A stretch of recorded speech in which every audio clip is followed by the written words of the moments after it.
Quando foi que você criou a Jovens? Jovens, cara, assim, na minha cabeça, Jovens de Negócio já tinha algum lugarzinho putz, no meu coração lá em 2017 já. Quando eu comecei a pensar em produzir conteúdo sobre educação financeira, já começar a fazer os roteiros, começar a acordar cedo, para chegar no momento da minha vida eu falei, cara, beleza, eu vou fazer só isso aqui. E começar a produzir conteúdo de fato, isso foi dia 4 de outubro de 2018. Foi quando eu gravei o primeiro vídeo. 4 de outubro de 2018. Cara, para chegar em 100 mil inscritos levou quanto tempo? Dia 31 de dezembro de 2018 eu tinha colocado uma meta, né, que eu ia fazer 50 mil seguidores no YouTube até o dia 31 de dezembro de 2019. Então, depois de um ano e pouquinho, ia ter crescido 50 mil. Esses 50 mil, se eu não me engano, eu fiz um post no Instagram onde eu dou exatamente essas datas, cara. Veio acho que uns 4 meses depois. E aí, na verdade, eu terminei o ano de 2019 com 473 mil inscritos. Não tem nem Então, sentido isso aí. Eu acho que os 100 mil vieram você entre pegou 4 e 5. um ano no meu canal inteiro de inscritos e ainda tô devendo 50 mil ainda. É isso ainda. Caramba, cara. Agora tem 1,5 milhão, né? Agora tá com 1 milhão, um pouquinho mais, mas isso aí. Isso é um pouquinho mais de 1,5 milhão. Se você tivesse que explicar, cara, como é que você explica isso? Vai lá. Porque não é acidental. Olhando a produção, a qualidade, que é o que a gente tava conversando antes, né? Eu falei pra ele que quando ele chegou aqui, pensei que ia vir já junto aqueles bonequinhos da animação, porque eu não acredito que vocês têm tempo pra fazer aquele todo Não, vídeo, eles estão aqui, tá ligado? Só estão invisíveis agora, né? Daqui a pouco aparecem um na tela também. É o metaverso. O metaverso. E aí, cara, o que você atribui, assim? O que você acha? Fora a qualidade de edição, que é realmente fodida. Boa. Cara, eu acho que assim, primeiro de tudo, eu lembro da minha mãe chegando pra mim e dizendo, pô, filho, mas você vai produzir conteúdo sobre educação financeira, sendo que já tem Primo Rico, já tem Natália Arcuri, já tem Bruno Perini, já tem Pete Money, já tem Fábio Holder, já tem uma galera. Você vai produzir a mesma coisa? Aí eu falei, eu vou. Só que tem uma diferença. Porque a gente não precisa... A gente tem esse quesito na nossa vida de que para você começar a empreender ou fazer alguma coisa, você tem que inovar. E inovar é quase você criar um novo Facebook, então a nova Apple e a nova Amazon, sabe? Você tem que ter uma ideia revolucionária que vai mudar o mundo e que ninguém nunca pensou. Isso é o pensamento de senso comum. Mas para você inovar, você consegue fazer isso tão bem se você só fizer a mesma coisa de um jeito um pouquinho diferente, sabe? Pensa comigo, tem 7 bilhões de pessoas no mundo. Se você se abstém de produzir conteúdo, então você está naturalmente impedindo com que uma pessoa que vai se identificar contigo consiga ter um melhor aprendizado porque ela só iria aprender tão bem que você. Então, eu pensei o seguinte, cara, naquela época, Thiago Nigro ainda fazia vídeo com camisa social. Natália Arcuri tinha boa parte do público dela muito feminino ainda.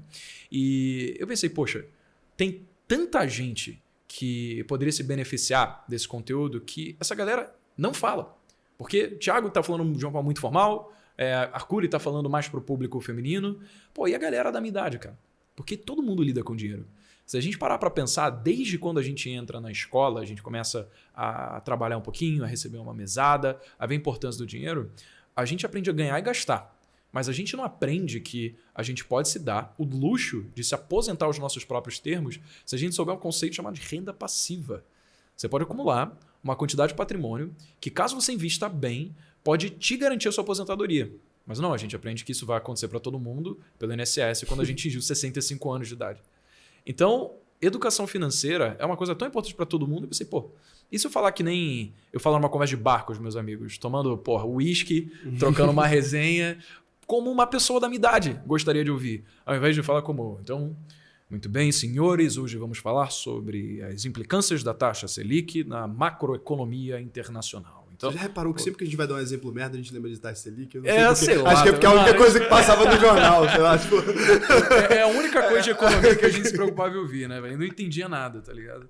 Mas aí foi isso, mano. Então passar conteúdo de uma forma que as pessoas que tinham ali a minha idade iriam começar a entender, porque é um direito básico nosso saber que a gente pode viver a vida nos nossos próprios termos. E se todo mundo lida com dinheiro, melhor que a gente sabe o que fazer com ele. Então, e não foi a primeira coisa que você tentou, né? Eu tava dando uma lida ali antes de você entrar. Tipo, você tava lá com 18 anos e daí seu pai faleceu, né? Então, eu tinha 13 anos de idade quando ele faleceu. Eu tive acesso ao dinheiro dele aos 18 anos de idade. Esse daí, então. Então, cara, aí você tava lá, você tinha 13 anos, seu pai faleceu, então tinha uma promessa de uma herança ali. E eu sempre achei que... E é engraçado isso, que aí você quebra um paradigma que eu pensava. Eu achava que se a pessoa soubesse que ela tem um dinheiro pra receber ali, eu sempre falei que se eu tivesse um filho, ele não receberia herança por isso. Eu acho que se a pessoa soubesse que ela tem um dinheiro pra receber, eu acho que ela perderia uma parte do tesão ali de fazer as coisas, sabe? Mesmo não sendo um dinheiro gigantesco, é porque pra criança, cara, 13 anos, você falar pra 20 mil reais parece muita coisa, né? Então não mudou pra você. Como é que você se sentiu sabendo que tinha um dinheiro pra receber? No meu caso também foi isso, foi 5 dígitos de patrimônio, um pouquinho mais de 20 mil. Mas eu acho que tem uma coisa que acontece quando você tem uma paixão enlouquecida por uma pessoa que você ama, que é que você quer fazer a pessoa orgulhosa, cara. Então, não sei o que você acredita, mas naquela época eu acreditava era que meu pai ele ia estar olhando para mim e aprovando as atitudes que eu decidisse tomar com a minha vida. Então, eu deveria gastar o dinheiro que ele me deixou de uma forma que fosse deixar ele feliz e satisfeito. Quando eu tinha 17 anos de idade, eu queria fazer medicina. Então, eu achava que esse dinheiro iria ser bem gasto se fosse, por exemplo, pagando os primeiros aluguéis em consultório médico que eu fosse ter, ou comprando os equipamentos para ter essa otimização no início da minha carreira profissional.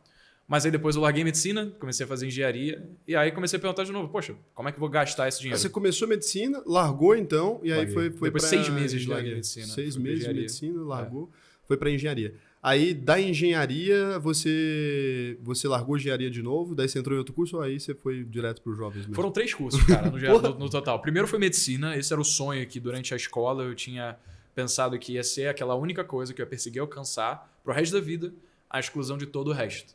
E aí, não consegui passar para a pública, fui fazer faculdade de medicina numa particular. A minha mãe não tinha condição nenhuma de pagar uma particular para mim, mas o meu tio, que ele foi o primeiro exemplo da minha família se tornar uma pessoa bem-sucedida, seguindo todo o caminho padrão, então ele se aposentou como militar, e aí depois ele passou por um concurso para ser prático. Não sei se você sabe o que é.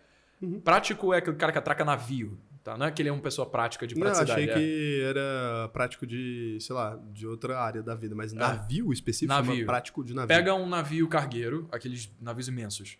Então, eles têm os capitães do navio que vão chegar perto do porto e vão fazer todo o trajeto de transporte de carga. Mas chegando perto do porto, quem vai atracar o navio no porto é o prático. Então ele vai pegar um barquinho, aí ele vai andando até o navio, vai subir aquela escada lá, fala, capitão, sai pra lá, agora deixa comigo. E aí ele tem uma baita capacitação para fazer com que ele consiga calcular como atracar o navio de forma a não bater, porque tem bilhões de dólares em carga, muitas vezes, nesse navio.